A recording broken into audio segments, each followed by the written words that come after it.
Today, I am talking to the wonderful Allan Kilner-Johnson, one of my favourite things to do. It is the beginning of the academic year. It is also the beginning of season 7 of the PhD Life Raft podcast. And so we are talking about the magic of new beginnings. And Allan shares some wisdom for people who are returning to second, third, fourth, fifth, sixth, seventh year of their PhD this year. And also share some thoughts for those who are starting out on their PhD journey. And we also talk about the delights of stationery. So I do hope you enjoy this episode.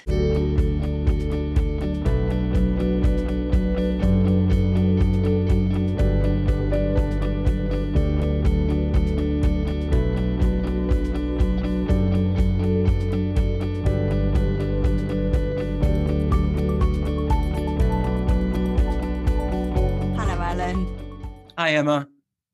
So you are a repeat guest for me. Welcome again. Thank you so much. It's always such a pleasure to have a chat with you in the podcast. It's truly lovely. So as many of you know, Allan and I work together a lot. So we co-facilitate PhD Circle, which meets every month.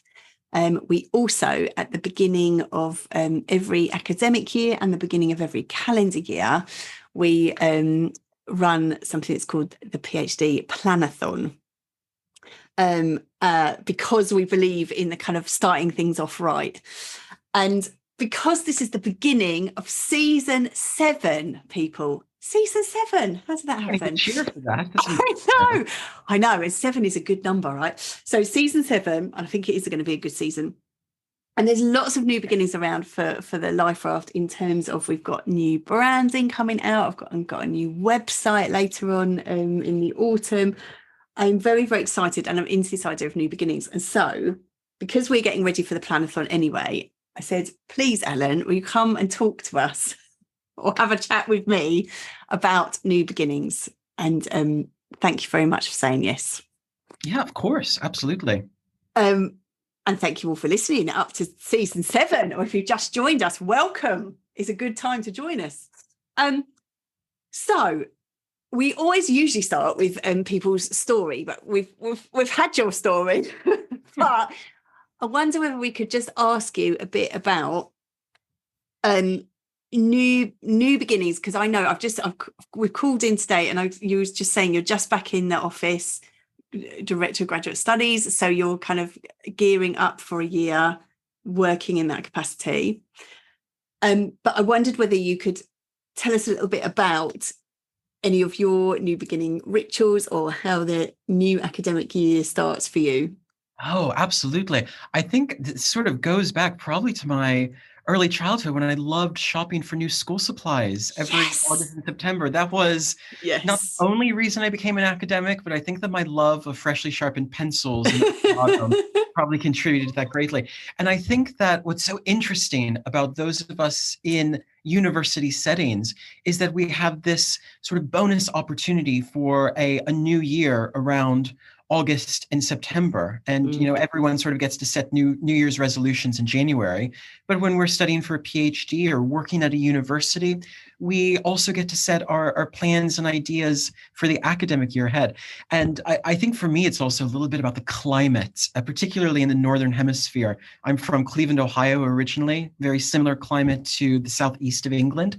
And it's about this time of year that things start to get a little bit chillier and the nights get a little bit darker, and you begin to sort of turn inward again and beginning to reconnect with those, those parts of yourself and those parts of your home life that maybe you didn't focus on as much during the big, bright, vibrant summer. So I always find the beginning of academic year is a really, really exciting time. And in terms of my rituals for the beginning of academic year, I still go on those school supplies shops. I still love to get my new notebook, my new ballpoint pens, and feel that I have my tools at the ready and my pencil sharpened to have a great year ahead of me.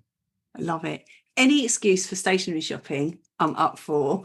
But I was just saying to you, this morning we went out shopping, and I did indeed while I was trying to wrangle teenage boys into new outfits, I also made sure I got myself some new stationery. So yes to that. And I think we talk a lot in Circle about seasonal practices and this sense of the changing of the season, whether you're in the northern or southern hemisphere, and harnessing that rather than trying to pretend that isn't what's happening around you. Absolutely. So this sense of kind of acknowledging things are changing, the energy is changing, and this opportunity to go into a different phase, and that is truly a gift. And like you, I love that kind of academic life because this feels right as a sort of new start. This feels the right time of the year to make a new start and buy new clothes and have new stationery. Absolutely. And there's, I think that any period of transition presents challenges and difficulties.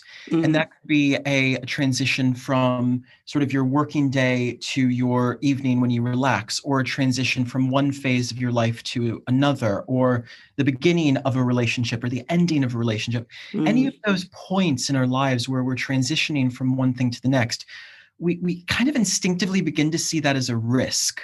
Because when we transition from one thing to the next, we don't know what the future is going to bring. And that's why I think it's so fantastic when we begin to reframe that transition as that magic of a new beginning. So thinking about not necessarily the risks or uncertainties that might lie ahead for us in the coming months, but thinking about the great opportunities that we have as we begin this new academic year. Because I know that listeners of your podcast are at all different stages of their PhD. So some of your listeners might be entering their final year. Some of your listeners might be entering their first job or thinking about roles that have moved beyond the academy or offering service in industry or in other ways.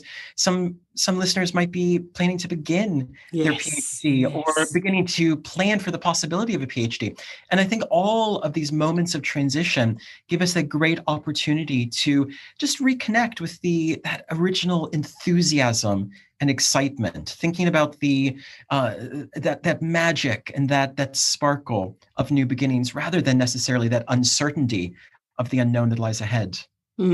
Absolutely.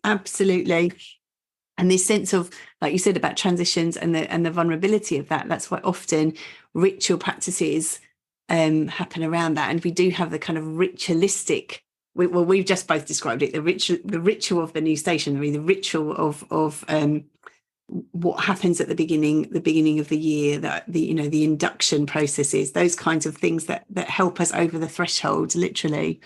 But yeah, I do want to touch on this idea of starting afresh. And as you say, for some people, this may be totally new. And I want to come to them in a minute and maybe thinking about advice for people who are just starting out this year. But before that, perhaps I think of the people who are coming into a new year and a new phase, because often the PhD feels like it sort of is amorphous and it kind of stretches out, and people might feel like I'm not where I wanted to be, not where I should be, I'm behind, I'm not, this kind of this sense of these feelings and narratives around that. I wonder, any thoughts about really, as you were saying, about kind of harnessing this new beginning, giving yourself a fresh start, whether you've got any thoughts around that? I think that's such an important point, because you're absolutely right. And I've supervised many PhD students, and I've supported many more PhD students at my university. And one of the most frequent concerns or worries that I hear is that all PhD researchers reach a point in their research where they've kind of had enough, where it's kind of getting a little bit frustrating, or they feel like they've had too much, and getting through that particular moment can be a challenge. And we do all encounter that. And it makes me think of the work of a really, really great psychotherapist called Esther Perel. She's a relationships therapist, and she wrote a brilliant book called Mating in Captivity, sort of how you maintain a romantic relationship over time. And I think there are lots of really, really good correspondences and overlaps here. Because in the same way that romantic relationships can have a honeymoon period where there's that sort of initial draw and appeal that can cause two people to become close and connected, sometimes that begins to fade away after a few months or a few years. And then, as Esther Perel says, that's when the real love begins. And I think we do something very similar when we begin any research project as well. We begin in that honeymoon phase of feeling all of that enthusiasm, all of that excitement, all of that overwhelming opportunity. But over time, at some point or another, that honeymoon phase will come to an end. And then that's when the real love of your research begins. And what Perel suggests in Mating in Captivity is that you almost engineer that different uniqueness in your partner. So she says when you get out of the honeymoon phase in a romantic partnership, begin to look at your partner across the room almost as if you're seeing them for the first time, almost as if you're reconnecting with someone who you haven't seen for many years, to inspire that sense of newness and change and bright future ahead.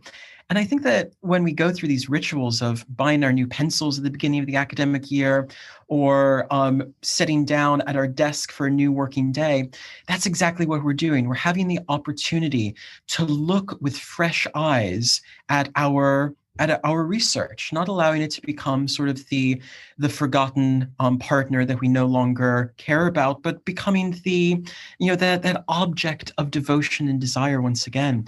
And one thing that I recommend to many PhD researchers that I work with is having that daily ritual every day before you begin work. Sometimes it's making a particular cup of tea before you sit down. Sometimes it's lighting a particular candle. Sometimes it's going on a walk around the block. Sometimes it's playing with your dog or cat for 5 minutes. But there's something really fantastic about marking out the beginning of that new day. Because even if you've gotten through that honeymoon phase of your research, you still have that new beginning every single day. So celebrating that, holding on to that, and finding that unique trigger that you can have every day to remind you what brought you into connection with your research in the first place. And in my experience, that can serve as very, very well to get through the long journey that any PhD project is. Oh, I love that so much. I love it. So, and it makes me think a friend of mine just had a vow renewal ceremony. And it was just making me think of, it's like a sort of vow renewal with your commitment to your recommitment ceremony to your PhD. Definitely.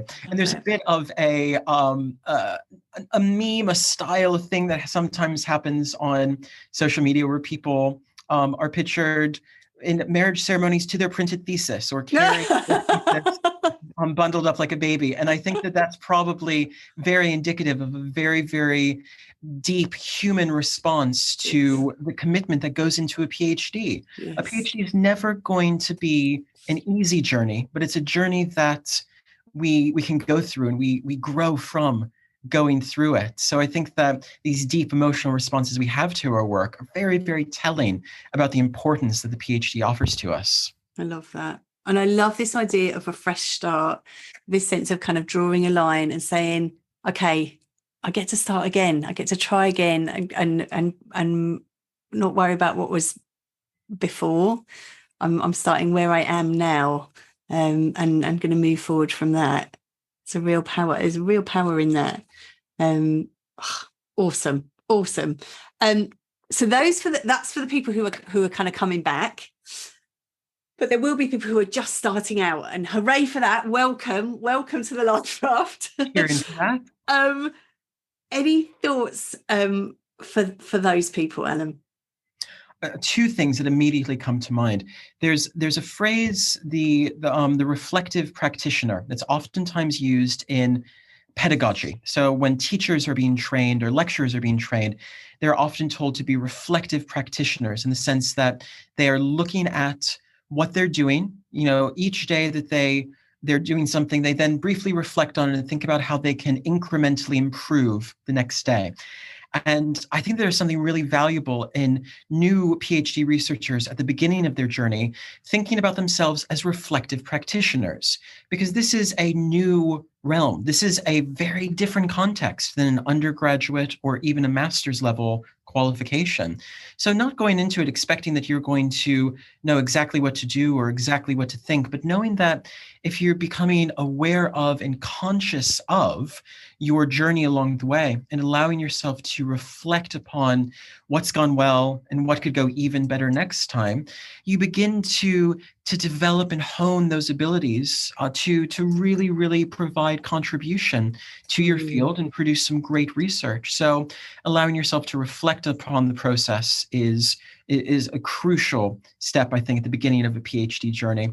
And in addition to that as well, and this is more of my sort of the rational planning, journaling type of Allan mind speaking, thinking specifically about the systems that you set out at the beginning, how you take notes, how you record data, how you communicate with supervisors and collaborators, how you jot down those late night moments of inspiration, and knowing that your systems, how you record and process thoughts and ideas and data, those will grow and evolve over time. But very oftentimes PhD researchers wait until a number of months, if not a number of years into their research to really think about how they want to sort of create their second brain and the systems that they want to use to record that. So yes, kind of thinking about the project management and what you're going to put in place, and this sense of being reflective, and this sense of it being a process. This is very different, isn't it, to that kind of undergraduate research that can be bit like a sort of production line where you're kind of continually responding to other people's invitations in terms of essay writing and stuff. That actually this is a process, and looking at what's going on for you and how your thinking is evolving. Really useful to remember. Thank you for that. Yeah. It makes me think also about the amount of time that PhD researchers become conscious of a sense of imposter syndrome. And I know that it's something that many PhD researchers talk about. And it is very oftentimes connected to that different timeline of doctoral research, that when you're an undergraduate or a master's level student, there are more regular opportunities for evaluation of your work that can provide you with a sense of, hurrah, yay, I'm doing everything well, or I need to do something slightly different or better next time. But in a PhD, because it is longer and it is a journey, there might be periods of time when we don't have that external validation that we as humans very naturally rely upon. And I know that some researchers enjoy the greater expanse of time that we have to allow a project to really go to full fruition. And I understand that. But I think that one of the downsides of that as well is that we as humans still crave a sense of recognition, a sense of affirmation, a sense of confirmation that we're in the right track. And sometimes, the rituals we create around new beginnings allow us to offer those affirmations to ourselves that we might not be receiving as regularly from others outside.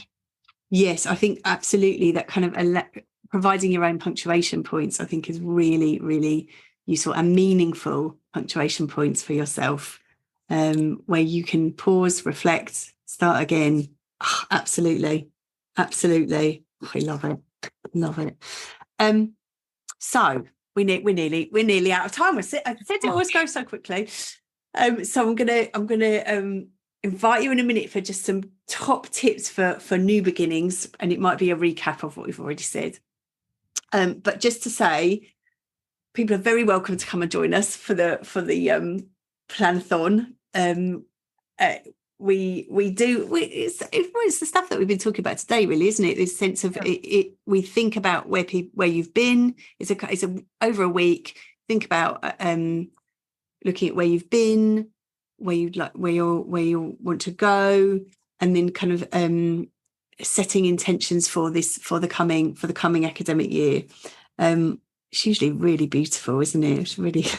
It is. I love the metaphor we use of the directional compass, and thinking about sort of different directions and the different sort of directions we go in our research, and how we map out that journey for ourselves. And it's not about the the sort of project management part that I've spoken about before. It's about sort of self-management and self-understanding, and the bigger questions around how we approach research and how we grow into ourselves through our research. And of course, what our research is saying to us as individuals as much as what we're bringing to it. Yeah. And the stories we tell ourselves about, I'm not good enough, this, all of those kinds of things, just kind of really coming into an awareness of that, so that we can note it out, call it out, and allow ourselves to move forward. Yeah. I'm looking forward to this now again already. So yes, so I will have all the details will be in the show notes if you'd like to come and join us. But we're back to tips for new beginnings. So top tips, Allan. I've said a few already. Yes. There's one that, rather than just recapping, I want to sort of offer the ultimate tip, one that really fundamentally changed my life many years ago, and something that I still do today. I don't know if I've mentioned it in the podcast before. It's all right if I have, because it is so valuable, I think, for us as researchers. But it's a tool called the Morning Pages from Julia Cameron's book, The Artist's Way. And the entire book is extraordinary, hugely relevant to doctoral researchers. It gives sort of a 12-week plan of journaling topics and activities. But the tool Morning Pages is getting yourself a journal or a diary, going to the cheap discount store and spending £1 or $1. It doesn't need to be super fancy. And then every morning to begin that morning, to mark the possibility of what lies ahead that day, writing 3 stream of consciousness longhand pages. And the impact that has had on me over the years has just been extraordinary. And sometimes it's difficult to encapsulate exactly what it does, but it allows some of that unconscious gunk to work its way through my mind, getting out some of those, as you were saying, those unconscious stories or limiting beliefs that my unconscious mind was playing in the background. And sometimes I might be writing and realize that I'm writing about one of those, and then start writing about why I'm writing about one of those. And somehow that process releases it. And Morning Pages are the opportunity just to allow your hand to flow and trust where it's going to take you.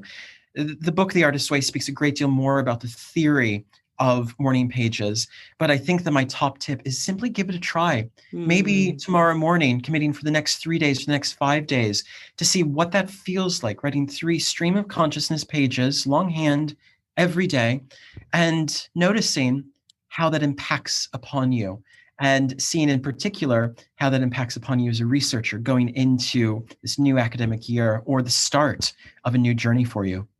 Gorgeous. Allan, thank you for your fantastic collaboration and your wisdom, and I wish you an amazing year this year. And thank you so much, Emma. You too. And thank you all for listening. And again, I wish you all an amazing new academic year.